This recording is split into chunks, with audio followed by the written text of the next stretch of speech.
The War of the Worlds by H.G. Wells. Book 1. The Coming of the Martians. Chapter 4. The cylinder opens. When I returned to the common, the sun was setting. Scattered groups were hurrying from the direction of Woking, and 1 or 2 persons were returning. The crowd about the pit had increased, and stood out black against the lemon yellow of the sky. A couple of 100 people, perhaps. There were raised voices, and some sort of struggle appeared to be going on about the pit. Strange imaginings passed through my mind. As I drew nearer, I heard Stent's voice. "Keep back! Keep back!" A boy came running towards me. "It's a move in," he said to me as he passed. "A screw in and a screw in out. I don't like it.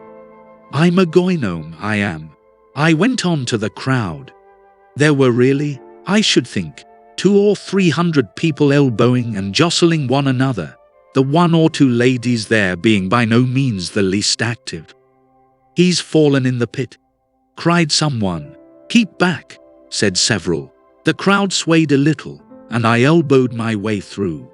Everyone seemed greatly excited. I heard a peculiar humming sound from the pit. "I say," said Ogilvy, "help keep these idiots back. We don't know what's in the confounded thing, you know." I saw a young man, a shop assistant in Woking I believe he was, standing on the cylinder and trying to scramble out of the hole again. The crowd had pushed him in. The end of the cylinder was being screwed out from within. Nearly 2 feet of shining screw projected. Somebody blundered against me, and I narrowly missed being pitched onto the top of the screw. I turned, and as I did so the screw must have come out, for the lid of the cylinder fell upon the gravel with a ringing concussion. I stuck my elbow into the person behind me, and turned my head towards the thing again. For a moment that circular cavity seemed perfectly black. I had the sunset in my eyes. I think everyone expected to see a man emerge, possibly something a little unlike us terrestrial men, but in all essentials a man. I know I did. But, looking, I presently saw something stirring within the shadow. Greyish billowy movements, one above another, and then 2 luminous discs like eyes. Then something resembling a little grey snake, about the thickness of a walking stick, coiled up out of the writhing middle, and wriggled in the air towards me, and then another. A sudden chill came over me. There was a loud shriek from a woman behind. I half turned, keeping my eyes fixed upon the cylinder still, from which other tentacles were now projecting, and began pushing my way back from the edge of the pit. I saw astonishment giving place to horror on the faces of the people about me. I heard inarticulate exclamations on all sides. There was a general movement backwards. I saw the shopman struggling still on the edge of the pit.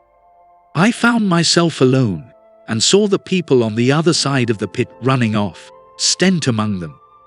I looked again at the cylinder, and ungovernable terror gripped me. I stood petrified and staring. A big greyish rounded bulk, the size, perhaps, of a bear, was rising slowly and painfully out of the cylinder. As it bulged up and caught the light, it glistened like wet leather. 2 large dark-coloured eyes were regarding me steadfastly.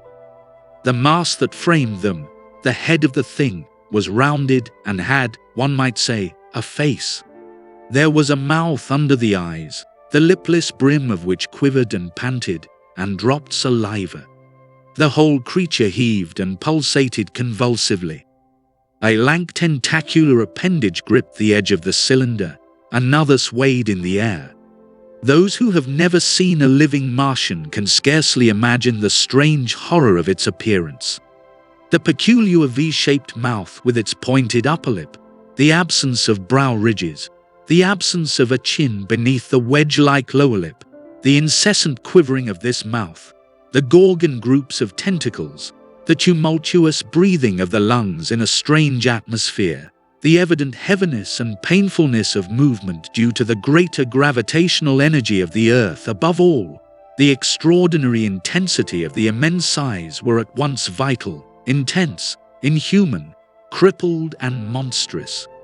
There was something fungoid in the oily brown skin, something in the clumsy deliberation of the tedious movements unspeakably nasty. Even at this first encounter, this first glimpse, I was overcome with disgust and dread. Suddenly the monster vanished. It had toppled over the brim of the cylinder and fallen into the pit, with a thud like the fall of a great mass of leather. I heard it give a peculiar thick cry, and forthwith another of these creatures appeared darkly in the deep shadow of the aperture. I turned and, running madly, made for the first group of trees, perhaps 100 yards away. But I ran slantingly and stumbling, for I could not avert my face from these things. There, among some young pine trees and furze bushes, I stopped, panting, and waited further developments. The common round the sandpits was dotted with people, standing like myself in a half-fascinated terror, staring at these creatures, or rather at the heaped gravel at the edge of the pit in which they lay. And then, with a renewed horror, I saw a round, black object bobbing up and down on the edge of the pit. It was the head of the shopman who had fallen in, but showing as a little black object against the hot western sun. Now he got his shoulder and knee up, and again he seemed to slip back until only his head was visible. Suddenly he vanished, and I could have fancied a faint shriek had reached me. I had a momentary impulse to go back and help him that my fears overruled. Everything was then quite invisible, hidden by the deep pit and the heap of sand that the fall of the cylinder had made. Anyone coming along the road from Chobham or Woking would have been amazed at the sight, a dwindling multitude of perhaps 100 people or more standing in a great irregular circle, in ditches, behind bushes, behind gates and hedges, saying little to one another, and that in short, excited shouts, and staring hard at a few heaps of sand. The barrow of ginger beer stood, a queer derelict, black against the burning sky, and in the sandpits was a row of deserted vehicles with their horses feeding out of nose bags or pawing the ground. That is the end of chapter 4. Thanks for watching, and I'll see you in the next chapter.